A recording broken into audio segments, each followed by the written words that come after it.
ዛሬ የምንነጋገርበት ነገር ያለውም እንደዚሁ ከምትሰራው ከእግዚአብሔር እጅ ታሪክ ጋራ ያለ ነገር እናያለን። አንደኛ ሳሙኤል ምዕራፍ 16 እናወጣና አንድ ስፍራ እናነባለን። እግዚአብሔር ይመስገን የምንናገረውና የምናደርገውን ነገር እግዚአብሔር አብረን ሆኖ በቃሉ ሲያጸና ደስ ይላል። ልጆቻችንን ስናይ የምናይበት ሰውን ስናይ የምናይበትን አይን የሚያቃናለን እግዚአብሔር ነው። ስለዚህ ዛሬ ያችን የእግዚአብሔርን እጅ የሚያሳየን ክፍል እናነባለን። አንደኛ ሳሙኤል ምዕራፍ 16 ከቁጥር 6 ጀምሮ እስከ 13 ድረስ ያለውን በጌታ በኢየሱስ ክርስቶስ ስም አነባዋለሁ። አንደኛ ሳሙኤል ምዕራፍ 16 ከቁጥር 6 እስከ 13 ድረስ። እንዲህም ሆነ በመጡ ጊዜ ወደ ኤልያብ ተመልክቶ በእውነት እግዚአብሔር የሚቀባው በፊቱ ነው አለ። እግዚአብሔር ግን ሳሙኤልን ፊቱን የቁመቱንም ዘለግታ አትይ፣ ሰው እንዲያይ እግዚአብሔር አያምና ናቅሁት። ሰው ፊትን ያያል፣ እግዚአብሔር ግን ልብን ያያል አለው። እሴይም አምናዳብን ጠርቶ በሳሙኤል ፊት አሳለፈው። እርሱም ይህ ደግሞ እግዚአብሔር አልመረጠውም አለ። እሴይም ሳማን አሳለፈ። እርሱም ይህንን ደግሞ እግዚአብሔር አልመረጠውም አለ። እሴይም ከልጆቹ 7ቱን በሳሙኤል ፊት አሳለፋቸው። ሳሙኤልም እሴይን እግዚአብሔር እነዚህን አልመረጠም አለው። ሳሙኤልም እሴይ የቀረ ሌላ ልጅ አለህን አለው። እርሱም ታናሹ ገና ቀርቷል፣ እነሆ በጎችን ይጠብቃል አለ። ሳሙኤልም እሴይን እሱ እስኪመጣ ድረስ አንረፍቅምና ልከህ አስመጣው አለው። ልኮም አስመጣው። እርሱም ቀይ፣ ዓይኑም የተዋበ መልኩም ያማረ ነበረ። እግዚአብሔርም ይህ ነውና ተነስተህ ቀባው አለ። ሳሙኤልም የዘይቱን ቀንድ ወስዶ በወንድሞቹ መካከል ቀባው። የእግዚአብሔርም መንፈስ ከዚያን ቀን ጀምሮ በዳዊት ላይ በኃይል መጣ። ሳሙኤልም ተነስቶ ወደ አርማቴም ሄደ። ሳሙኤልም የዘይቱን ቀንድ ወስዶ በወንድሞቹ መካከል ቀባው። የእግዚአብሔርም መንፈስ ከዚያን ቀን ጀምሮ በዳዊት ላይ በኃይል መጣ። ቅዱስ አምላክ ጌታ እግዚአብሔር ሆይ በሰው ሕይወት ልዩነት የምታመጣ እጅህ በእያንዳንዳችን ላይ ትሁን። ዛሬ በዚህ ማለዳ እንጸልያለን። ጌታ ሆይ ዓይናችን ወደ እጅህ ትመልከት፣ ዓይናችን ወደ ቅባትህ ይመልከት። እግዚአብሔር ሆይ በእኛ ዘንድ ያለ ያስችለናል ብለን ያልነው የተደገፍንበት ነገር ቢኖር ዛሬ በዚህ ይተካ። በምታስችል በአንተ ጌታ እግዚአብሔር ሆይ በዘይትህ በመንፈስህም የሚሆነውን ሁሉ እናይ ዘንድ ጌታ እግዚአብሔር አምላካችን ዓይኖቻችን በኢየሱስ ክርስቶስ ስም ክፈታቸው። አንተ በዳዊት ሕይወት እንደሰራህ በአባቶቻችን ሕይወት እንደሰራህ ባልተማሩትና ጌታ ሆይ አያውቁም በተባሉት ሐዋርያት ውስጥ እግዚአብሔር ሥራህን የሰራህ ጌታ እግዚአብሔር ሆይ ዛሬም ከኛ ጋር አለህና እናመሰግንሃለን። እጅ ለመልካም በእኛ ላይ ትሁን። ዓይኖቻችን ይከፈቱ። በኢየሱስ ክርስቶስ ስም እርዳን። አሜን። ጌታ ይባርካችሁ። እንቀመጣለን። እሺ፣ ይሄንን ያመጣችሁልኝ ጌታ ይባርካችሁ። አዎ እኔም ጋር አለ ለማስታወስ እንደሆነ ገብቶኛል። የኮሚኒቲያችን ከዚህ ወጣ ልል ነው ተመልሼ። ኮሚኒቲያችን ውስጥ ምናልባት ሌላ ጊዜ ሲነሳ ሰምታችሁ ሊሆን ይችላል። ወገኖቻችን ሄደው በነፃ የሚታከሙበት ክሊኒክ ለመስራት ብዙ ጥረት ሲደረግ ቆይቷል። የኢትዮጵያ ኮሚኒቲ ይሄንን አሁን ወደ መልካም ስፍራ እያደረሰው ነው ያለው። በመካከላችንም ያሉ ሐኪሞች የሚሳተፉበትና ለሕዝባችን የሚጠቅም ነገር ለመስራት ብዙ ጥረት አድርገዋል። እግዚአብሔር የተመሰገነ ይሁን። ስለዛ በራሳቸው ቋንቋ ሄደው የራሳቸው ወገኖች በቋንቋ እያናገሯቸው ሕዝባችንን እንዲረዱ መደረጉ መልካም ነው። ምክንያቱም በሕክምና ማጣት ምክንያት ሐኪም ቤትም ሄደው ከሕክምና ጋር ባለው ነገር ለመግባባት ካለመቻላቸው የተነሳ ወገኖች ሲቸገሩ አይተን እናውቃለን። አንዳንድ ጊዜ ተገፍተን በግድም ቢሆን በቃ አስተርጓሚ ተፈልጎ እንደዚህ አይነት ነገሮች ይደረጉ አይተንና አሁን የሚያቀልልን ነገር እግዚአብሔር አቅም ሰጥቶ ኮሚኒቲው ይሄንን ሊያደርግ ነውና ቅዳሜ ሜይ 3 ከ6 ፒኤም እስከ 11:30 ፒኤም ድረስ ራት ተዘጋጅቷል። ነስር ሊዛ ድረስ መቆየት ላይኖርብን ይችላል። ይሄንን የሚያደርጉት ፈንድሬዝ ለማድረግ ነውና ስትወጡ ወንድማችን ታመነጋ ይሄንን ቲኬት ታገኛላችሁ። ቲኬቱ ለራት ተዋቶ ወይም ራት ከፍለን ገብተን ራት ምንበላበት ነው። ፐርፐዙ ግን ያንን ፈንድሬዝ ማድረግ ነው። ይሄ ቲኬት 100 ብር ነው። ኮሚኒቲውን በዚህ ጉዳይ በእንረዳ በጣም የተገባ ነው ወገኖቼ። ምክንያቱም የገዛ ወገኖቻችን ናቸው የሚታከሙት። እኛ መካከል ያሉ ሊሆኑ ይችላሉ፣ ጎረቤቶቻችን ሊሆኑ ይችላሉ፣ በከተማ ውስጥ የምናውቃቸው ወገኖቻችን ሊሆኑ ይችላሉና ሲቸገሩ ብናይ እዛ ክሊኒክ አለ እዛ ዶክተሮች አሉ እዛ ሐኪሞች አሉ ሄዳችሁ ታከሙ ብለን ለምንልበት አቅም የሚሰጠን ነውና ይሄንን ቲኬቶች ከወንድማችን ከታመነ መጨረሻ ላይ ታገኙታላችሁ እንድትገዙ አደራ እንላችኋለን ያን ጥቂት ነው የመጣው 40 ቲኬቶች ናቸው ኦሬዲ ተሸጠዋሉ ይሄን ብታደርጉ ግን የተቀደሰ ተግባር ነው እግዚአብሔር ይባርካችሁ ይሄንን እላለሁ ከዚያ በኋላ ወደ ተነሳንበት ቃል ስንመለስ የማይታየውን የሚያዩ በሚል ርዕስ ነው ዛሬ የምንካፈለው የማይታየውን የሚያዩ ምኖች ይሆኑ አሁን ባነበብነው ክፍል ላይ ሳሙኤል የዘይቱን ቀንድ ወስዶ በወንድሞቹ መካከል ቀባው ይላል ይሄ ቀባው ቅባት የፈጠረው ሌላ እይታ አለ በዚህ በወንድማችን ዳዊት ህይወት ውስጥ ሰው ተራው ሰው የሚያዩን ደግሞ በተራው አይን የሚታየውን ነገር ሳይሆን ከዚህ ዘይት በኋላ የዚህ ሰው አይን ሲለወጥና ሲከፈት እንመለከታለን ዛሬ እሱን እየጓጓን እንድናደርግ ነው ወደዚህ ቃል የመጣ ነው አንድ ስዕል እዚህ ላይ የምናየው ስዕል አለ በዛ ስዕል ትንሽ ነገርን ለማስረዳት ስለሚቀለን ይሄንን እናደርጋለን ምናልባት ጣሊያን ሀገር ሄዳችሁ የምታውቁ ካላችሁ የታደላችሁ ናችሁ እናንተ አሁን የምለው ነገር በጣም ይገባችኋል ስለዚህ በእናንተ ባንቀናም በስዕል ተደግፈን ይሄን እንላለን እዚህ ቦታ ላይ የምትመለከቱት ይሄ ቋጠኝ ድንጋይ ነው ይሄ ቋጠኝ ድንጋይ እንዲህ አይነት ታሪክ አለው በአንድ ወቅት ላይ በፍሎሬንስ ከተማ የነበረውን ካቴድራል ለማሳመር በዛ ስፍራ የተሾሙት ሹማምንቶች ከነኚህ አለቶች የተለያዩ ነገሮች እንዲሰሩ ትእዛዝን ይሰጣሉ አስቀድሞ በ1464 ዓመተ ምህረት አውገስቲን ዲዲዶቾ የተባለ ሰው ይሄን ወሰደና ቆፈር አደረገው ሊዋጣለት ስላልቻለ ድንጋዩን ተወ በዚያ ቦታ ላይ ለ25 ዓመት ይሄ ድንጋይ ተቀመጠ ከዛ እንደገና ደግሞ በ1476 ለሌላ ሰው ተሰጠና ይሄ ሰው መጣና ጠረብ አደረገውና የዚህ ማርብል ጥራት ትክክል አይደለም ብሎ ስላለ እዛው ተውና ይሄ ድንጋይ ኦልሞስት ለ40 ዓመት ያህል እዛ ቦታ ላይ ተቀመጠ ምን ሆኖ ጀስት ድንጋይ የማርብል ድንጋይ ሆኖ ተቀመጠ አላፊ አግዳሚው ይመለከተዋል ያገሩ ህዝብ ያየዋል ከዚያ በኋላ በ1501 አንድ ሰው መጣ ማይክል አንጀሎ የተባለ ሰው ይሄ ኃላፊነት ለሱ ተሰጠው ሰዎች ሁሉ የሚያዩት ባጠገቡ የሚያልፉት ድንጋይ ማይክል አንጀሎዎች በገባ ጊዜ ከድንጋይ ያለፈ ነገር ማየት ጀመረ ምክንያቱም እዚህ ድንጋይ ውስጥ ሰዎች ምንም ነገር ለማየት ባይችሉም እሱ ግን እዚህ ድንጋይ ውስጥ ሊወጣ የሚችል አንድ ግሩምና አስደናቂ የሆነ ታሪክን ያውቃል ከህሊናው በስተጀርባ የሚያስፈራ ግርማ ሞገስ ያለው ጀግና የሆነ ብርቱ የሆነ አንድ ጎልማሳ ወጣትን ያያል ያ የሚያቀው ጎልማሳ ወጣት አሁን ታሪኩን ያነበብንለት ዳዊት ነው ይሄ 40 ዓመት ፀሐይና ዝናብ ሲፈራረቅበት የነበረ ድንጋይ ሊወጣው አይችልም ብለው ምንም በውስጡ ለማየት አቅቷቸው ሁለቱ ሰዎች ጥለውት የሄዱት መንገድ ላይ አላፊና አግዳሚ የሚመለከተው ድንጋይ የነበረው ድንጋይ ውስጥ በጣም አስደናቂና ውብ የሆነውን ዳዊትን መመልከት ጀመረ ኃላፊነቱ ተሰጠው 1501 ተቀበለ በ1504 ላይ ስራውን ሰርቶ አስረከባቸው አለቱን ሲያይ ምን ያይ ነበር አሁን እንዳልኳችሁ ይሄንን ጀግናና ብርቱ የሆነውን ሰው የጎለመተውን ሰው ትኩረት የሚመለከተውን የሚያስተውለውን ተመልከቱ እያንዳንዱ የሚሰራቸው ነገሮች መጽሐፍ ቅዱስ ላይ ከምናያቸው ነገሮች ላይ ጋራ የተዛመዱ ናቸው መጽሐፍ ቅዱስ ላይ ታስተውሳላችሁ ዳዊትም አስተውሎ ያደርግ ነበር የሚል ቃል አለ አስተዋይነቱን ለመናገር ደፋርነቱን ለመናገር ብርቱነቱን ለመናገር ሰውየው የሚችለውን ሁሉ ጥበብ አደረገና ይሄንን ዝናብና ፀሐይ የቀጠቀጠውን ድንጋይ ወደሚያስደንቅ ስራ አገለበጠው በአሁኑ ጊዜ በአመት 1.7 ሚሊዮን የሚያክሉ ሰዎች እየሄዱ ይሄንን ድንጋይ ይጎበኙታል ፍሎሬንስን የምታቋት ካላችሁ በፍሎሬንስ ከተማ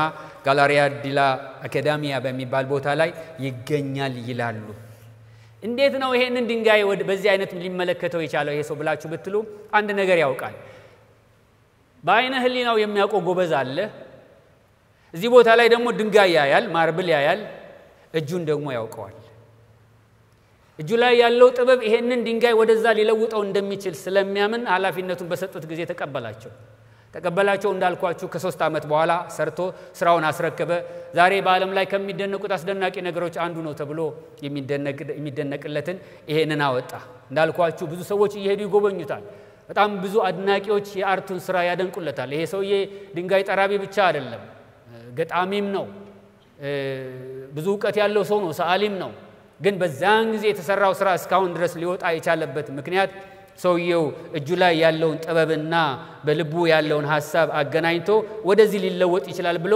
ድንጋዩን አልናቀው። መልእክቴ እዚህ ጋር ያለው ድንጋዩን አልናቀው። ዛሬ በመናየው ነገር ውስጥ በስጋ አይናችን ብቻ የምናያቸው ነገሮች አስተሳሰባችንን ስለሚገድቡት ይሄ አይወጣም ብለን ልንል የምንችላቸው ብዙ ነገሮች አሉ። ለዛ ጥሩ ምሳሌ የሚሆነን የዛሬው አጋጣሚ በእርግጥ ይገርመኛል። እኔ ይሄንን እየተዘጋጀው ሳለው ነው የልጆቹ እዚህ ጋር መድረስ ቴክስት ተደርጎ የደረሰኝና በጣም ደስ አለኝ፣ ትርጉም ሰጠኝ። ምክንያቱም እነኚህ ልጆች እንደ ልጅነታቸው ስናያቸው ነው የምንኖረው። ሁል ጊዜ ልጆች ለወላጆች ልጆች ናቸው። በራሴ የማውቀው ነው። አድገውም ጎልምሶም ጢም አብቅሎም ምንም አሁንም ልጅ ነው። ቤት ወጣ ቤት ገባ ማለታችን አይቀርም። ግን እግዚአብሔር ይርዳን ወንድሞችና እህቶቼ፣ በሰው ውስጥ ያለውን የከበረ ነገር ማየት እንድንችል አንድ አብረን ማየት የሚገባን ነገር አለ። ማይክል አንጀሎ በእጁ ላይ የነበረውን ጥበብ ነው የተመለከተው። እኛ ምናልባት እንደዛ የምንመለከተው ጥበብ ላይኖረን ይችላል። ነገር ግን አንድ ነገር እናውቃለን። ከማይክል አንጀሎ የሚበልጥ ጥበብ ያለ የወደደውን ነገር በደካማው መስራት የሚችል ጌታ አምላክ እግዚአብሔር ከኛ ጋር እንዳለ እናውቃለን። ስለዚህ እነኚህ የምናያቸው ህፃናት ልጆች ቢሆኑ አጠገብህ ያለው ወንድም ወይም አጠገብሽ ያለችው እህትሽ ብትሆን ስለምታዩት ነገር አትደነቁ። እኔም ድካም ቢኖረኝ በእኔ ድካም አትደነቁ። በእያንዳንዳችን ብርቱ ነገርን መስራት የሚችል እግዚአብሔር በዙፋኑ ላይ አለ። ማይክል አንጀሎ በእጁ ላይ ያለውን ጥበብ ነው የተደገፈው። ከሱ በላይ ጥበብ ያለው እግዚአብሔር ግን አለ።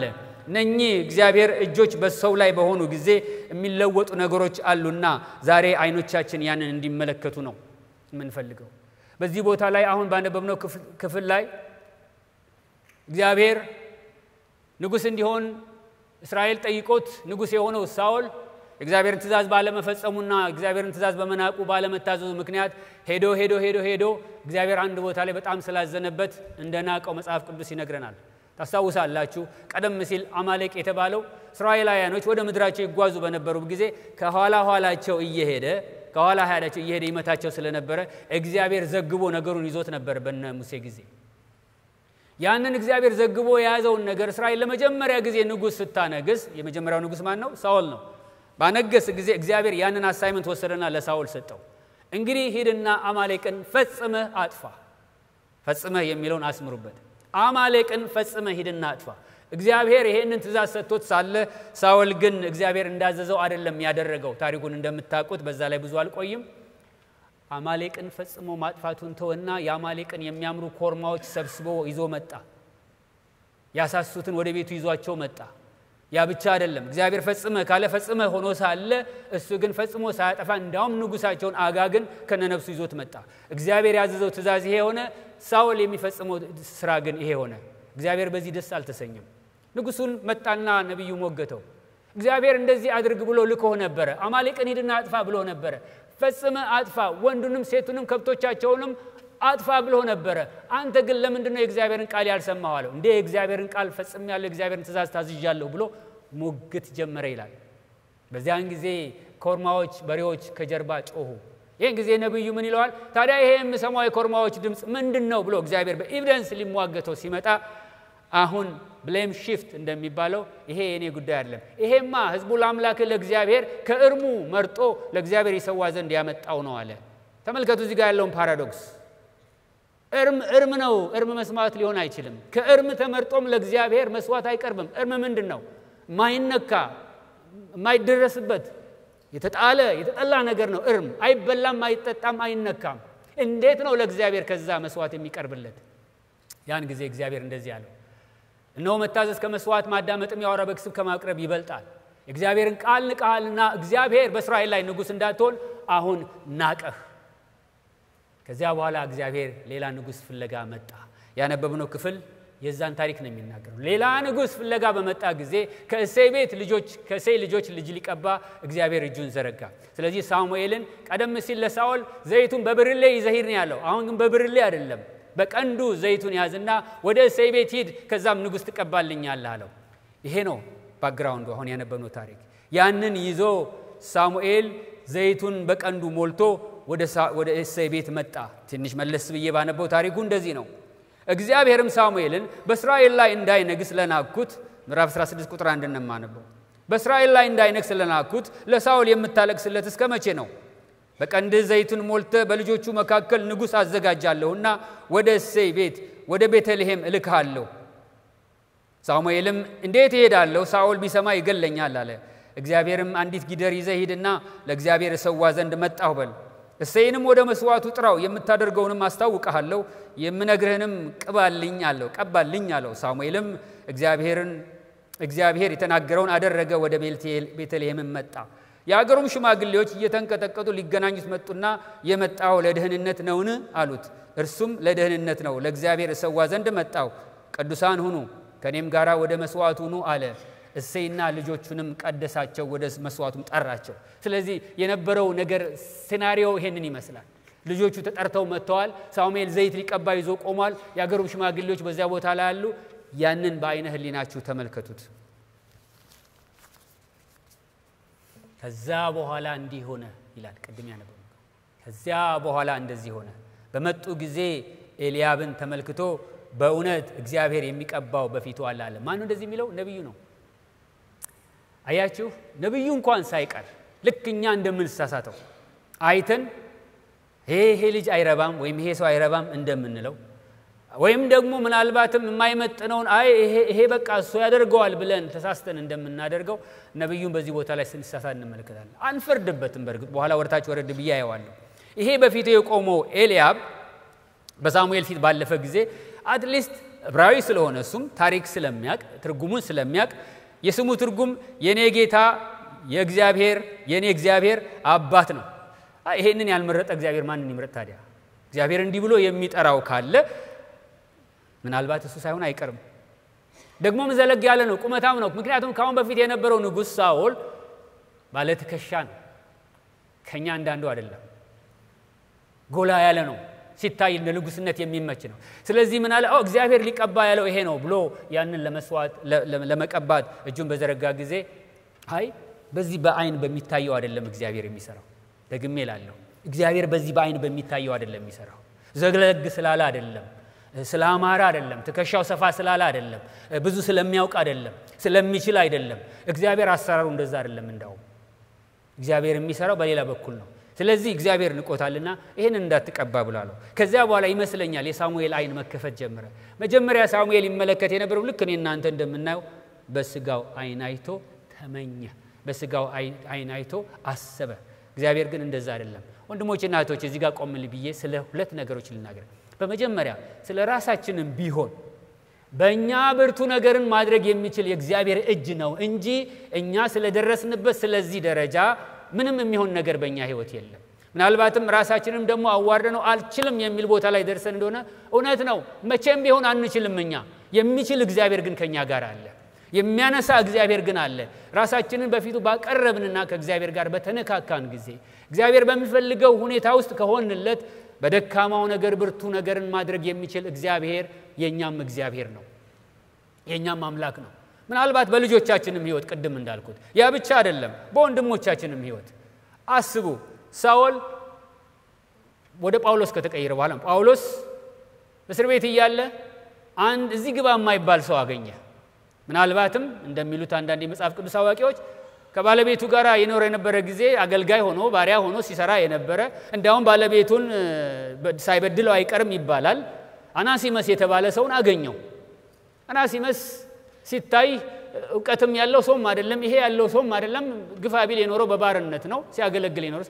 መጣ ምናልባት እኔና እናንተ ጋር አናሲመስ ቢመጣ ከዛ ከመጣበት ሁኔታ ባሻገር ላይ እናየው እንችላለን በባርነት የኖረ ሰው ነው ምናልባት አሁንም በባርነት ልናየው እንችላለን ጳውሎስ ግን በአናሲመስ ውስጥ የሚያየው ሌላ ሰው ነበር ይሄ የማይጠቅም አሳዳጊውን ፊልሞናን በድሎ ጌታውን ፊልሞናን በድሎ የሸሸ ሰው ሲመጣ ኢየሱስ ክርስቶስ ሲነካው ሌላ ሰው እንደሚሆን ስለሚያቅ ይዞ አሳደገው መልሶ ወደ ፊልሞና ሲልከው ግን እንዲህ አለ አስቀድሞ ለአንተም ያልጠቀመህ አሁን ግን ለኔም ለአንተም ሊጠቅም የሚችለውን እንደ ወንድም ልታየው የሚገባውን አናሲመስን መልሼ ልኬልሃለሁ ሰላም ማክረ ለራሴ ላደርገው እንዳልፈቅድ ነው እንጂ አንተን ሳልነግር ለራሴ እንዳላደርገው አስቤ ነው እንጂ ባስቀረሁት በተመኘው ነበር መልሼ ግን ላንተ ልኬልሃለሁ ከዚህ በኋላ ግን አንተ እንደ ባሪያ አይደለም የምታየው እንደ ምንድነው የምታየው እንደ ወንድም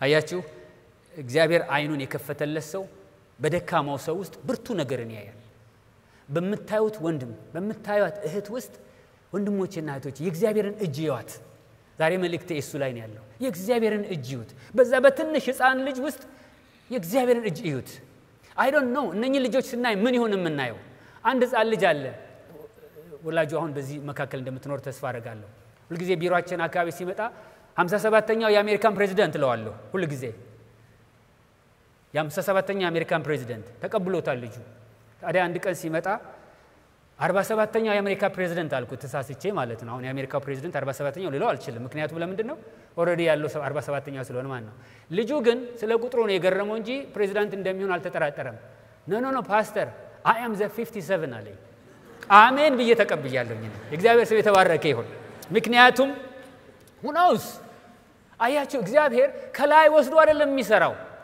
ተመልከቱ በእሴይ ቤት የሚያደርገውን ነገር አሁን ታሪኩን ስንወርድበት እናየዋለን ለጊዜው ላቆየውና ግን ወደ ያዕቆብ ቤት እንመለስ በያዕቆብ ቤት የነበሩት እኮ ቀደም ሲል የተወለዱትና ታላላቆቹ ነበሩ እግዚአብሔር ግን የተጣለውን ትንሹን ጉርጓድ የገባውን እስር ቤት የገባውን የተዋረደውን ግን አንስቶ ለእስራኤል መዳን ሊያደርገው ወደ ዮሴፍ እግዚአብሔር ተመለከተ እግዚአብሔር ከላይ ወስዶ የሚሰራማ ቢሆን ጨምሮ ሰራ ይባል ነበር እግዚአብሔር ግን ጨምሮ ተደርቦ ሰራ በእንትና ዕውቀት ላይ ይሄንን አድርጎ ሰራ በእንትና ሀብትና ንብረት ላይ እግዚአብሔር ተጨምሮበት ይሄ ሆነ እንዳይባል እግዚአብሔር ከታች ነው የሚጀምረው እግዚአብሔር ከስር ነው የሚጀምረው እኛን ሀገር ሳስባት ብዙ ዝና የላትም ሁሉ ጊዜ ከፈረንጆች ጋራ ድሮስ እንሰራ ከየት ነው የመጣው ይሉኛል ከኢትዮጵያ ስላቸው ካላጡት ነገር ምን እንደሚጠሩት አቃላችሁ የ1976 ረሃብ ነው የሚጠሩት ወይ ደግሞ ግፋቢል ማራቶንን ነው የሚጠሩት ይሄ በቃ ይሄውን ያለን ማለት ነው እግዚአብሔር ግን እንደዛ ያዩ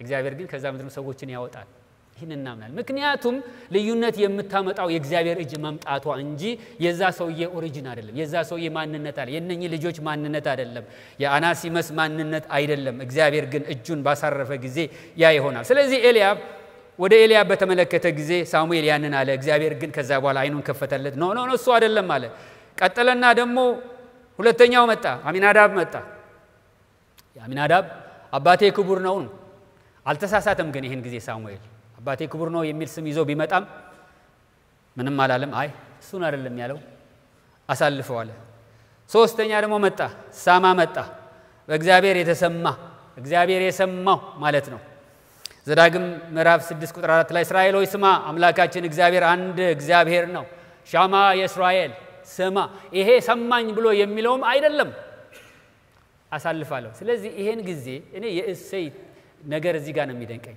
አሳለፈ ሶስተኛውን አሳለፈ አራተኛውን አሳለፈ አምስተኛውን ሰባተኛው ጋር ደረሰ በእሴይ እይታ ትክክለኛ የነበሩትን ካንዲዴቶች አቅርቦ ጨረሰ ይመጥናሉ ያላቸው ለእግዚአብሔር ዘይት ይመጥናሉ ያላቸውና የገመታቸውን ሁሉ አቅርቦ ጨረሰ አንድ ግን በእሴይ አይን ፊት የማይመጥን ሃሌሉያ በእግዚአብሔር አይን ፊት ግን ሙሉ የሆነ የሚመጥን የታሰበ ብቁ የሆነ እረኛ ሆኖ ከከብቶች ጋር በሜዳ ውስጥ ነበር ይሄንን ባየ ጊዜ ነው ነብዩ ቢመለከት እግዚአብሔር ይቀባለው የሚለውን ከውስጡ ሲያጣ ግራ ገባውና ጥያቄን ጠየቀው ማለት ነው ሌላ ሰው የለምን ከዛም ይመልስለት መልስ እንመለከታለን ሳሙኤልም እሴይን እግዚአብሔር እነዚህን አልመረጠም አለው ሳሙኤልም እሴይን የቀረ ሌላ ልጅ አለና አለው እሱም ታናሹ ገና ቀርቷል እነሆም በጎችን ይጠብቃል አለ ለምንድነው ያላመጣው እሴይ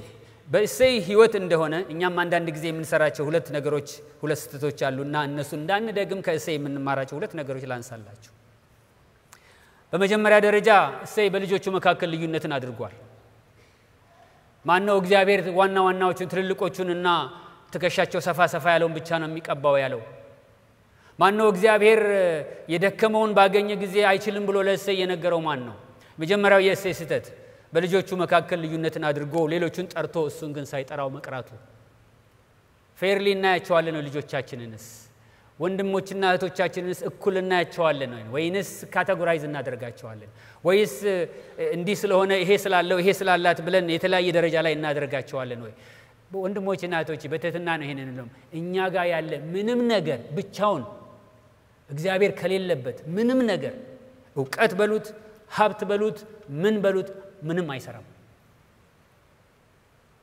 የእግዚአብሔር እጅ ስትመጣ ግን ይሰራል ለምን እግዚአብሔር ክብሩን ማካፈል ስለማይፈልግ ነው ከዚህ የተነሳ ይሄንን ከዙፋኑ የማይገረሰስ ዙፋኑ የምትጸና ከሱም ደግሞ መድኃኒት የሚወጣለትን ስር የሆነውን ዳዊትን ከዛ ሊያጎለው እዛው በረኝነት ቦታ ላይ ተወ። ሁለተኛው እሴይ ያጠፋው ጥፋት እግዚአብሔር ያለ ምንም እገዛ ከባዶ ተነስቶ መስራት የሚችልነቱን ረሳው። ምን ማለት ነው? እግዚአብሔር በጣም ደካማ ሲያገኝ አንስቶ የፈለገውን ማድረግ የሚችል መሆኑን ዘነጋው እዛ ቦታ። ስለዚህ ዳዊት ለሱ ብቁ ካንዲዴት አልነበረምና በዛው አስቀመጠው። ያ እግዚአብሔር ግን በጊዜው መጣ። ሳሙኤልም እሱ እስከሚመጣ ድረስ አንነቃነቅምና ሄደና አስመጣው አለው። መጣ ዳዊት። የስሙ ትርጉም በእግዚአብሔር የተወደደ ማለት ነው። አባቴን እግዚአብሔር ይባርከው ይሄንን ስም ስላወጣልኝ። ገብቶት ይሁን ግን አላውቅም። ስሜን በጣም ወደዋለሁ። ከቀናችሁ አካፍላችኋለሁ። በእግዚአብሔር የተወደደ እውነትም በእግዚአብሔር የተወደደው ለካንስ እዛ በረኝነት ቦታ ላይ ነው። ዳዊትንም እግዚአብሔር በረኝነት ቦታ ላይ ሳለ አየው። ከዚያም ጠራው። ሕዝቡን እስራኤልን ይጠብቅ ዘንድ እግዚአብሔር መጣ። የማይታዩትን የሚያይ ጌታ፣ የተረሱትን የሚያስታውስ እግዚአብሔር ይሄንን አደረገ። አያችሁ አንዳንድ ጊዜ የሰው አይን በሰው አይን ፊት በሚጎላው ነገር ላይ ይሆናል። በ1955 ዓመተ ምህረት አንድ ነገር ሆነ። ቀደም ሲል የሰሜን አትላንቲክ ቃል ኪዳን ሀገሮች ወይም ኔቶ የተባለው በዚህ በአሜሪካ ላይ ስምምነት አድርገው ኃያላን የሆኑት መንግስታት ሁሉ ሌሎች አገሮች መተው አንዱ አንዱን እንዳያጠቃ ህብረት ፈጠሩና በቃ ማንንም አይነካንም በሚል ተባብረው ከ1947 ትንሽ ፈቀቅ ሲሉ በ1955 ግን የነሱ ተቀናቃኝ የሆነ ደግሞ ሌላ ተቋቋመ። ምናልባት እንግዲህ እድሜያችሁ እኔ ደረስኩበት ከደረሳችሁ ታስታውሳላችሁ ብዬ ገምታለሁኝ።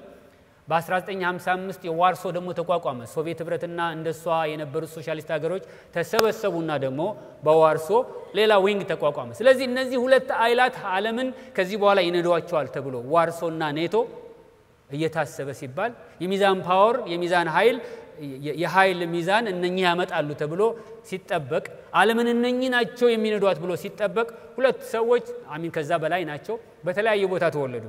በሲያትል የማይክሮሶፍት ባለቤት የሆነው አይ ቲንክ ሳን ፍራንሲስኮ መሰለኝ ደግሞ የአፕሉ የነበረው እነኚህ ሰዎች ተወለዱ። ማን አስበው ዛሬ በያችን ላይ በቤታችን ላይ ያለው እነኚህን አፕሎች ሁሉ በየጓዳው ይገባሉ ብሎ ያኔ በሳን ፍራንሲስኮ ስቲቭ ሲወለድ ማን እሱን ያሰበው ሰው አለ ማለት? በዛን ሰዓት ዓለም ሁሉ የሚያስብ የነበረው በምድር ላይ የነበረውን የኃይል ሚዛን የሚያስተካክሉት እነኚህ ናቸው ተብሎ የነበሩትን ሰዎች ነው። እንዳውም በ1955 እና ከዛ አካባቢ በነበሩት ምናልባትም 18 ወራቶች ውስጥ ነው የሚለው በዓለም አስደናቂ የሆኑትን የሶፍትዌር ኢንጂነሪንግና የሶፍትዌር ስራዎችን የሰሩ ሰዎች ተወለዱ። እንዴት ሊሆን እንደሆነ አላቅም በዛን ዘመን እንደሆነ ሚሊዮነርስ የሆኑ የሶፍትዌር ሰዎች የተወለዱት በዛ አካባቢ ላይ ነው። እነኚህ ሰዎች እዛ ጋር እስከ መኖራቸው የሚያውቃቸው ሰው አልነበረም። ግን እነሱን ከእግዚአብሔር ጋር ላስተካከላቸው ብዬ ሳይሆን ያልታሰቡት ሰዎች የማይታሰብ ስራ ሰራ። ዛሬ በእነኚህ በሁለት ሰዎች ያልተጠቀመ በእነኚህ ሁለት ሰዎች አፌክትድ ያልሆነ ማንም ሰው በእኛ መካከል የለው። ወይ ሰዓቱን አስራችኋል፣ ወይ ስልኩን አድርጋችኋል፣ ወይ ቤታችሁ ኮምፒውተር አላችሁ፣ ወይ ከዚህ ወጣ ስትሉ ደግሞ የምታደርጉትን ነገር በዚህ ነው የምታደርጉት። እያንዳንዳችን ቤት ገቡ እነኚህ ሰዎች በስራቸው። እንደዚሁ ነው ናፖሊዮን አውሮፓንና በአውሮፓ የነበሩትን ሀገሮች እና ኦስትሪያን ሲያንቀጠቅጣቸው በነበረ ጊዜ ማን አሰበ? እና አብርሃም ሊንከን እዚህ ሲወለዱ የአሜሪካንን ታሪክ ይለውጣሉ ብሎ ማን አሰበ? ከዛ በኋላ የተወለዱት ሰዎች ናቸው ባርነትን አስቀርተው እኩል ይሄው በባስ ላይ የምንጋፋው ከሰዎቹ ጋር።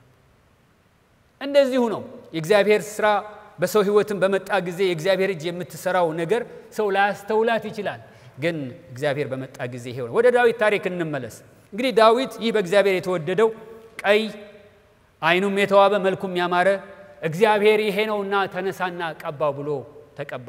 ያነበብነው ክፍል ውስጥ ቅድም ያያችሁት የእግዚአብሔር መንፈስ ከዚያን ቀን ጀምሮ በዳዊት ላይ መጣ የሚለው የሆነው ዳዊት በዚህ ዘይት ከተቀባ በኋላ ነው። ምናልባት በእስራኤል ታሪክ ላይ 151 መዝሙር የለንም። እኛ እንደምታውቁት መዝሙር እስከ 150 ነው የምንሄደው። እስራኤላውያኖች ግን ከሙት ባህር ከተሰገኙት ወይም ዘ ስክሮልስ ኦፍ ዴድ ሲ የሚባሉት ወይም ከሙት ባህር የተገኘው ጥቅልል የሚባለው ላይ 151ኛ መዝሙር አለ ብለው ይላሉ። በዛ ላይ ዳዊት ይሄንን ጽፏል።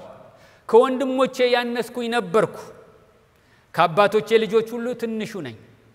ስለዚህ አባቴም የበጎቹ ጠባቂ ያደረገኝ።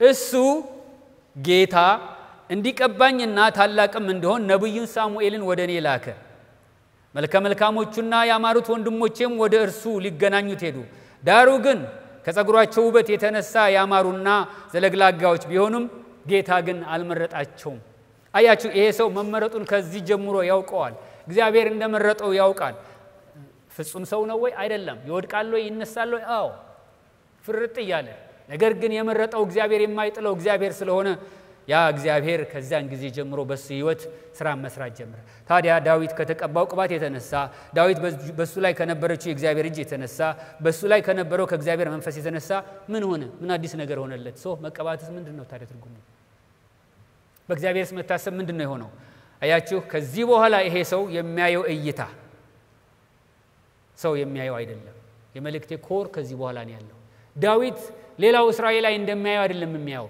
ሌላው እስራኤላዊ እንደሚያስበው አይደለም ከዚህ በኋላ የሚያስበው ምናልባት አንድ ገጽ ገልበጥ ብታደርጉ የተፈጠሩ ነገሮችን አብረን እናያለን ወንድሞቹን በጦር ሜዳ ላይ ስለነበሩ ከሳኦል ጋር አባቱ እንዲጎበኛቸው በላከው ጊዜ የሱ ታላቅ ወንድም ሳኦል በመካከላቸው የተገኘው እነኚህ ያዩት የሚጠይቁት ነገር ነበር እነሱ የሚያዩት ያንኑ ትንሽ ልጅ ነው ተራ ልጅ ነው ነገር ግን ይሄ ልጅ ከዚያን ጊዜ ጀምሮ ተራ ልጅ አይደለም ያ እነሱ የሚያውቁት ልጅ አይደለም ሳኦልን በሱም የነበሩትን ወታደሮቹ በነበሩበት ቦታ ላይ ከጎልያድ ጋር ተፈራርተው ጎልያድ 40 ቀንና 40 ሌሊት እየወጣና እየገባ ያስፈራራቸው የነበረበት ቦታ ላይ ነው ዳዊት የመጣው ያን ጊዜ አሁን ያልኳችሁን የተቀባውንና እግዚአብሔርም እጁን በሱ ላይ ያደረገውን እግዚአብሔር መንፈስ ያለበትን ዳዊትን ሳይሆን ያንኑ በግ ጠባቂውን ዳዊትን ያየነበረው ታላቅ ወንድሙ እንደዚህ ያለው ይላል ምዕራፍ 17 ቁጥር 28 ላይ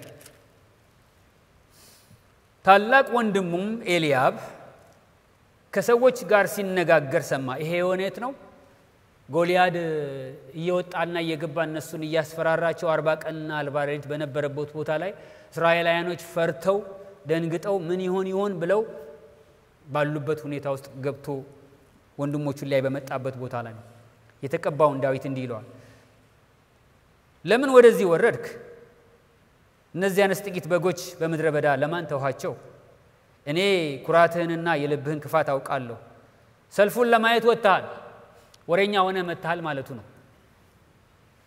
ምክንያቱም ይሄ ሰው ወንድሙ ማለት ነው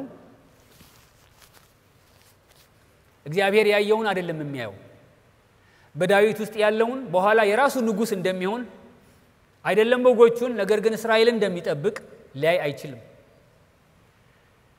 ከእግዚአብሔር ጋር አብረን ካልተጓዝን እግዚአብሔር የሚያደርገውን ነገር ለማወቅ ልባችን ካልተከፈተ የእግዚአብሔርን ስራ አምሮአችንና ልባችን ተከፍቶ ካላየነው በስተቀር በስጋ አይናችን የምናየው እይታ ከዚህ ያለፈ ሊሆን አይችልም ያንኑ ሰው እግዚአብሔር የቀባውን ሰው ምንድነው የሚለው አንተ የልብህን ኩራትና ክፋትን አውቃለሁ አንተ ክፉ ሰው ብሎ ይለዋል ወንድሙ ኤልያብ ይሄንን ይለዋል ከዛስ በኋላ ሳኦል ወርታች ወረድ ሲል ደግሞ አንተ ብላቴና ነህ ይሄንን ጦርነት ልትዋጋ አትችልም ምክንያቱም ሳኦልም የሚያየው ማንን ነው እንዲሆነ ትንሽ ልጅ ነው ሰፈር ውስጥ የነበረ ልጅ ነው ኤልያብ እግዚአብሔር የሚያየውን አላየም ሳኦል እግዚአብሔር የሚያየውን ሊያይ አይችልም ሳኦል የሚያየው አንድ ሕፃን ልጅ ቁጥር 33 ላይ ከ31 ጀምሮ ባነበው ዳዊትም የተናገረው ቃል ተሰማ የትኛው ቃል ማለት ነው እኔ ሄጄ ገጥመዋለሁ ያለውን ማለት ነው ወደ እርሱ አስጠራውና ሳኦልም ስለ እርሱ የማንም ልብ አይውደቅ እኔ ባሪያ ሄጄ ያንን ፍልስጤማዊ ዋጋዋለሁ አለ ባለው ጊዜ ሳኦልም ዳዊትን አንተ ገና ብላቴና ነህ እርሱ ከብላቴናነቱ ጀምሮ ጦረኛ ነው ባጭር ቃል አንተ አትችልም እሱ ግን ጦረኛ ነው ወደ ኋላ መለስ ልበልና ዘካርያስ ምዕራፍ 4 ቁጥር 6 ላይ ይሄንን ቃል አስተዋውሳችሁ ለዘሩባቤል የተባለው ይሄ ነው ይላል የእግዚአብሔር ቃል ይሄ ነው በመንፈሴ እንጂ በኃይልና በብርታት አይደለም ይላል የሰራዊት ጌታ ሰው ልዩነት የሚያመጣው ሰው በህይወት ዘመኑ በእግዚአብሔር ቤት የሚሰራውን ስራ ሊሰራ የሚችለው በመቆየትም አይደለም አትቆዩ የእግዚአብሔር ቤት ማለት አይደለም በእድሜ ብዛትም አይደለም በእውቀት ብዛትም አይደለም በኃይልም አይደለም በሀብትም አይደለም በምንም አይደለም ነገር ግን እግዚአብሔር የሚሰራውን ስራ የሚሰራ ሰው የሚሰራው በእግዚአብሔር መንፈስና በእግዚአብሔር ኃይል ነው ጌታ ኢየሱስ ክርስቶስ ራሱ የአባቱን ፈቃድ ሊያደርግ ወደ አገልግሎት የገባው በመንፈስ ቅዱስ ኃይል እንደሆነ በሉቃስ ምዕራፍ 4 ቁጥር 18 ላይ እንመለከታለን። እንደዚህ ይላል። ደግሞም የነብዩን የኢሳይያስ መጽሐፍ ሰጡት፣ ለጌታ ማለት ነው። መጽሐፉን በተረተረ ጊዜ የጌታ መንፈስ በእኔ ላይ ነው፣ ለድሆች ወንጌልን እሰብክ ዘንድ ቀብቶኛልና፣ ለታሰሩትም መፈታትን፣ ለዕውሮችም ማየትን እሰብክ ዘንድ፣ የተጠቁትንም ነፃ አወጣ ዘንድ፣ የተወደደችውን የጌታን ዓመት እሰብክ ዘንድ ልኮኛል ተብሎ የተፈጸመበትን ስፍራ አገኘ ብሎ ይላል። የጌታ መንፈስ በእኔ ላይ ነው። አውቅበታለሁ ጋር እንዳንደርስ በትህትና ጠይቃቸዋለሁ።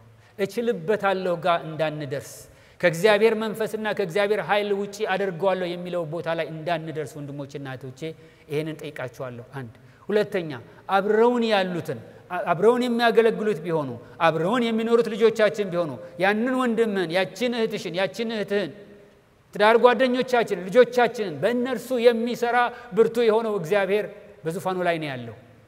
እነሱ ጋር ያለው ነገር እኔ ጋር ያለው ነገር እግዚአብሔርን አይከለክለውም ራሳችንን እስካቀረብንለትና እግዚአብሔር እንዲሰራ ከወደድን። ሶስተኛው ወደ ቀደመው ነገር ስንመለስ ወንድሙ ኤልያብ አንተ ክፉ ሲለው እንመለከታለን። ሳውል አንተ ሕፃን ብሎ ሲለው አንተ ትንሽ ብላቴና ብሎ ሲለው እንመለከታለን። ሶስተኛው ግን ተገዳዳሪው ጎልያድ ደግሞ እንደምናምንቴ ሲንቀው በዚሁ ክፍል ላይ እንመለከታለን። ወደ ዲቴል አልግባና ጊዜን አልፍጭ ቁጥር 41 እስከ 44 ማየት ትችላላችሁ። ነገር ግን ይሄ የተቀባው እግዚአብሔር እጅ በሱ ላይ ያለችው ሰው ዳዊት የሚመለከታቸውን ነገሮች አራት ነገሮች ላሳያችሁ። ዋናው ነገር እሱ ጋር ስለሆነ ያለው ከቁጥር 45 እስከ 46 ድረስ ስናነብ ይሄንን እንመለከታለን። ዳዊትም ይላል ፍልስጤማውያን ጎልያድን ሊገጥም በወጣ ጊዜ ማለት ነው አለው እንደዚህ አንተ ሰይፍና ጭሬ ይዘህ ትመጣብኛለህ፣ እኔ ግን ዛሬ በተገዳደርከው በእስራኤል ጭፍራ አምላክ ስም በሰራዊት ጌታ በእግዚአብሔር እመጣብሃለሁ። እግዚአብሔር ዛሬ አንተን በእጄ አሳልፎ ይሰጣል። እመታሃለሁ፣ ራስህንም ካንተ አነሳዋለሁ፣ የፍልስጤማውያንም ሰራዊት ሬሶች ከሰማይ ወፎችና ለምድር አራዊት እሰጣለሁ ይልና የሚዋጋበትን መዋጊያውን ያሳየዋል።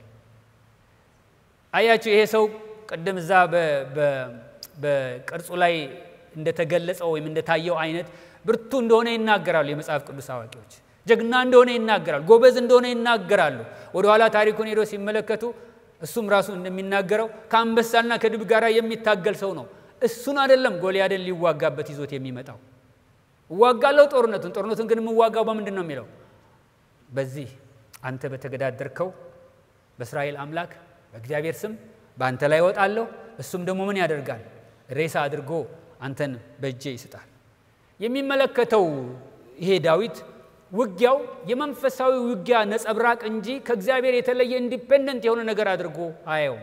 አንዳንድ ጊዜ የምንቸገረው እዛ ላይ ነው። በህይወታችን የሚደርሱ ነገሮችንም ይሁን ወይም የምንገባባቸውን ነገሮች ከእሁድ አለፍ ያሉትን ነገሮች በቃ ከእግዚአብሔር ለይተን ነው ትሪት ልናደርጋቸው የምንፈልገው። የሚደርሱብን ነገሮች እንኳን ቢሆን መጽሐፍ ቅዱስ እግዚአብሔርን ለሚወዱት እንደ ሐሳቡ ለተጠሩ ነገር ሁሉ ይላል የትኛውና የትኛው ኤኒቲንግ ደስ የሚለውም ደስ የማይልም የሚመቸንም የማይመቸንም መከራም እንኳን ቢሆን ድልም እንኳን ቢሆን እነኚህን ሁሉ ሰብስቦ እግዚአብሔር ለምን ያደርጋቸዋል? ለበጎ ያደርገዋል። ግን ጥያቄው የቱ ነው በጎ ነው? በጎ ምንድን ነው? ቢያመኝ በጎ የሚመስለኝ መዳን ነው አይደለም? ብቸገር በጎ የሚመስለኝ አለመቸገር ነው። ግን አይደለም። መጽሐፍ ቅዱስ በትክክል ይሄንን ሲያስረዳን ሮሜ 8:28 እና 29 ላይ ያለውን ካያያዝ ነው ደጋግሜ እንዳልኩት ይሄንን ነገር 28 እና 29 የተለያዩ ነገሮች ነው የሚመስሉት።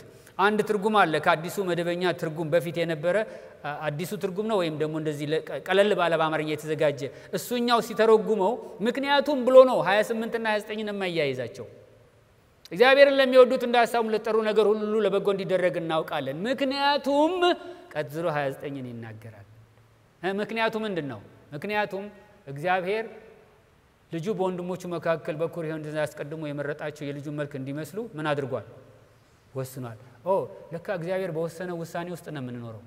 አይለውጥም፣ ሐሳቡን አይለውጥም፣ አይለቀኝም፣ አይለቅህም፣ አይለቅሽም ምን እስከሚሆን ድረስ ልጁን እስከምንመስል ድረስ እና እነኚህን ሁሉ ነገሮች ሰብስቦ ልጁን እንድንመስልበት ይሰራባቸዋል። ቀደም የተሰራው ያ ድንጋይ ያ ሰውዬ እያንዳንዱን በቺዝል እየጠረበ ነው የሰራው።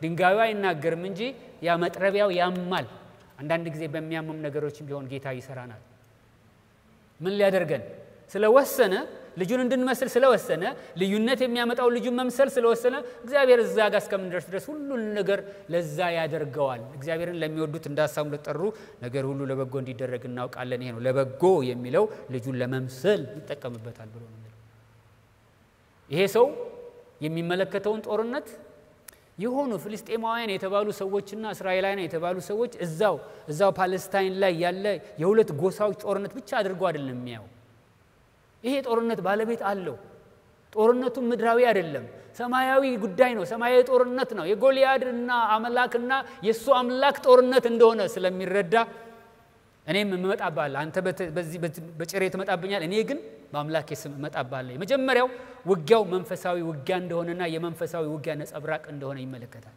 አዳኖ ስንቶቻችን እንደዛ እንደምናስብ ነገርን አንዳንድ ነገሮች በህይወታችን በሚመጡበት ጊዜ ቆም ብለን ቼክ እናድርግ የመንፈሳዊ ውጊያ ነጸብራቆች ናቸው በሰማያዊ ስፍራ የሚኖረው ውጊያ ነጸብራቆች የሆኑ ነገሮች አሉ ለዚህ እኮ ነው ውጊያችን ከስጋና ከደም ጋር አይደለም ብሎ ጳውሎስ በኤፌሶን ምዕራፍ 6 ላይ የሚነግረን በሰማያዊ ስፍራ ካሉ ጭፍራዎች ካለቆች ከስልጣናት ከጨለማ ኃይላት ጋር ነው ስለዚህ ከነሱ ጋር ደግሞ ሰው ድንጋይ እየወረወረ አይደለም ይዋጋው በጥይትም አይደለም ይዋጋው ከነሱ ጋር ምንዋጋው መንፈሳዊ ጦርነት ስለሆነ መንፈሳዊ ጦርነት ነው ምንዋጋው ስለዚህ ለዛ ውጊያ ብቁ የሚያደርጉንን እነኚህን እናንሳ እያለ የምናነሳቸውን ነገሮች ኤፌሶን ምዕራፍ 6 ውስጥ ይዘረዝርልናል ይሄ እግዚአብሔር እጅ በሱ ላይ ያለበት ሰው እግዚአብሔር በሱ ላይ ዘይቱን ያፈሰሰበት ሰው በመጀመሪያ ነገርን ከዚህ በኋላ የሚያየው ከሰማያዊው ነገር ጋር አያይዞ ነው ሁለተኛ ይሄ መለኮታዊ ውጊያ ዓላማ አለው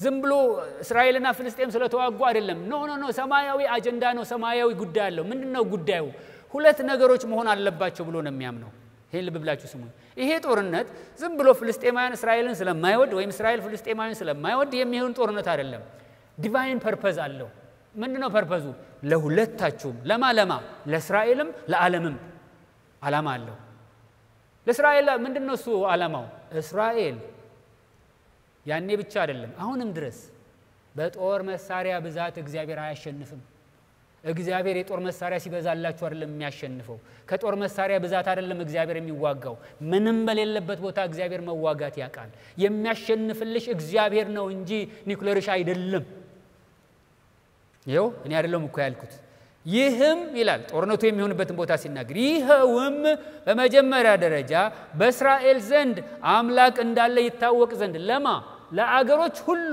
ለህዝብ ሁሉ ለነገስታት ሁሉ እስራኤል ትንሽ ስለሆነች አይደለም የምትሸነፈው እግዚአብሔር ከርሷ ጋር ስላለ ነው ኔቨር ኤንድ ኔቨር ለምን የያዛት ብርቱ የሆነ እግዚአብሔር ስለሆነ በፍጥረታዊ አእምሮ አስባችሁ ማትስማሙ ትኖር ትችላላችሁ ደስ እንዳላችሁ ግን ሪያሊቲው ይሄ ነው ራሱ ጌታ መጥቶ ይዋጋላታል ይላል ዓለም ሁሉ እግዚአብሔር አምላክ እንዳላት ይታወቅ ዘንድ ይሄም ጉባኤ የትኛው ጉባኤ ማለት ነው እስራኤላውያኖቹ ነው የሚለው እናንተም እዚህ ያላችሁት እናንተ ዕብራውያኖች እናንተም አንድ ነገር ማወቅ አለባችሁ እግዚአብሔር በሰይፍና በጦር የሚያድን አይደለም ጦር ካላችሁ የሚያድን ጦር ከሌላችሁ የማያድን ኒኩሌር ካላችሁ የሚያድን ኒኩሌር ከሌላችሁ ግን የማያድን አይደለም አያስፈልገውም እግዚአብሔር እሱ ያድናል እሱ ራሱ ይዋጋል ይሄ ነው የሚለው ሁለተኛው ውጊያው መለኮታዊ ዓላማዎች አሉት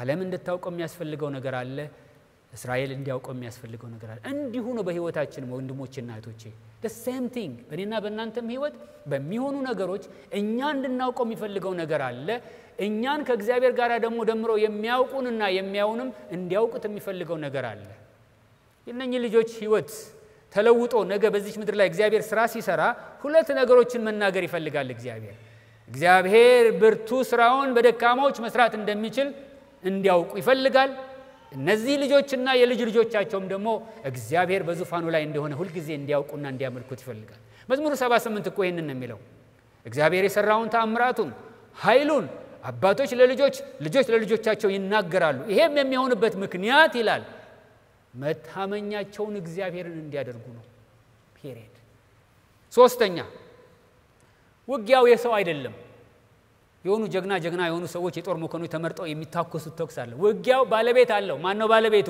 እግዚአብሔር ነው። ሰልፉ የእግዚአብሔር ነው። ጦርነቱ የእግዚአብሔር ነው።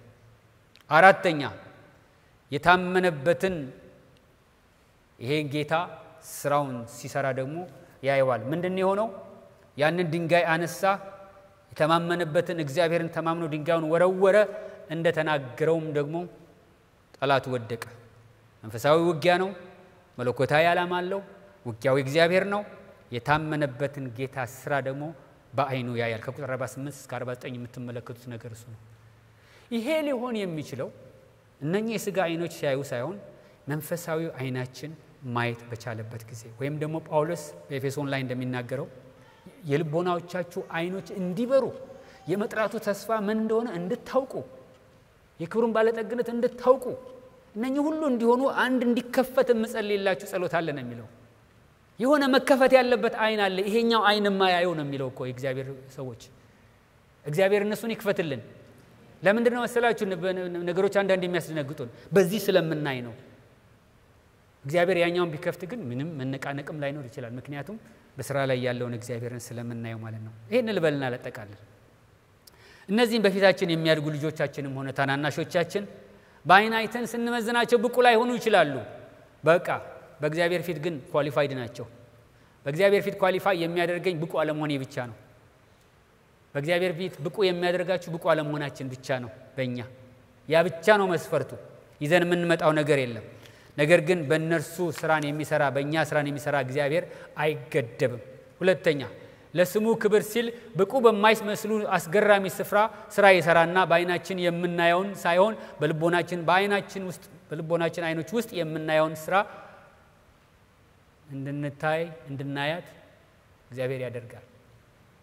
ጌታን ይሄንን እንለምነው። በእውነት በኑሯችሁ ውስጥ በህይወታችሁ ውስጥ በአገልግሎታችሁ ውስጥ ኢቭን በመስሪያ ቤታችሁ እንኳን ያኛውን እንድናየው ውስጥ ያለውን እንድናየው በእግዚአብሔር ዘንድ የታሰበውን ልዩነት የሚያመጣውን የማይቀረውን የማይሻረውን እናንተን ብቻ አይደለም ለሚመለከቷችሁም እንኳን እግዚአብሔርን ራሱን ለሰዎች የሚገልጠውን ስራ እግዚአብሔር ያሳየን እሱን አምነን እንድንጓዝ ጌታ ይርዳን። ወንድሞችና እህቶቼ ህይወታችንና ህይወታቸው ጉዳያችንና ጉዳያቸው የጌታ ነው።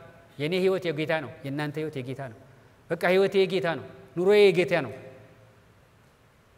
ባለቤት አለው። እኔ ባለቤት አለኝ። አንተ ባለቤት አለ። ጌታ አለ። አንቺ ጌታ አለሽ። እምንኖረው ብቻችንን አይደለም። የሚያኖረን ይሄ እግዚአብሔር ነው። ስለዚህ ነገ በውስጡ የያዘውን ፈጽሞ አናውቅም፣ ግን አንድ ነገር እናውቃለን። ነገን በእጆቹ የያዘው ጌታ ግን ጌታችን ነው። እሱን እናውቃለን። እሱ ላይ ከተደገፍን እግዚአብሔር አምላክ በህይወታችን ሊሰራ የወደደውን ነገር ሁሉ ይሰራል። ስለዚህ ልጆቻችንንም በጌታ ፊት በመናቀርብበት ጊዜ ዛሬ እንዳደረገው አይነቱን ነገር ስናረግ በቤታችን ስናረግ ወንድሞችና እህቶቼ ይሄንን የእግዚአብሔርን እጅ አይታችሁ በልጆቻችሁ ውስጥ ትልቅ ነገርን እዩ። እስራኤላውያኖች የወይን ዛፍ የወይራ ዛፍ በበቀለላቸው ጊዜ ሐሴትን ያደርጋሉ። ለምንድነው መሰላችሁ? አንድ ትንሽ የወይራ ዛፍ ሲያዩ እነሱ ትንሽ የወይራ ዛፍ አይደለም የሚያዩት፣ አመታት የሚመግባቸውን ዛፍ ነው እዛ ውስጥ የሚመለከቱት። ለብዙ አመት ዘይት የሚሆናቸው ምግብ የሚሆናቸው ሌላም የሚሆናቸውን ስለሚያዩ ስለያንዳንዱ የወይራ ዛፍ ሐሴትን ያደርጋሉ። ምንድነው በልጆቻችን ህይወትስ የምናየው? በእነኚህ ትንንሽ ልጆች ውስጥስ ምንድነው የምናየው? ቀደም እንዳልኳችሁ በዛ ህፃን ልጅ ውስጥ 57ኛውን ፕሬዚደንት ታዩታላችሁ። እግዚአብሔር ይርዳችሁ። አይመስል ይሆናል። ለምን አሜን who is after all እዚህ ጋርላንድ ስኩል ውስጥ እየተማረ እንዴት እዛ ጋር ይደርሳል? እግዚአብሔር ግን ይችላል። እግዚአብሔር ይችላል። እኛ ለነገሩ የምድሪቱ ፕሬዚዳንት የመሆን ያለመሆን ጉዳይ አይደለም። እኔ እየሰበኩ ያለሁት እግዚአብሔር ብርቱ ነው የሚለውን ነው። እግዚአብሔር ይችላል የሚለውን ነው። የታመንክበት እግዚአብሔር የተደገፍክበት እግዚአብሔር ይችላል። በልጅህ ህይወት እግዚአብሔር ስራ መስራት ይችላል። በአንተ ህይወት እግዚአብሔር መስራት ይችላል። አንገድበው እግዚአብሔርን እንደነሳኦል አንገድበው እንደ ዳዊት ወንድሞች እግዚአብሔር ያንን ይችላል።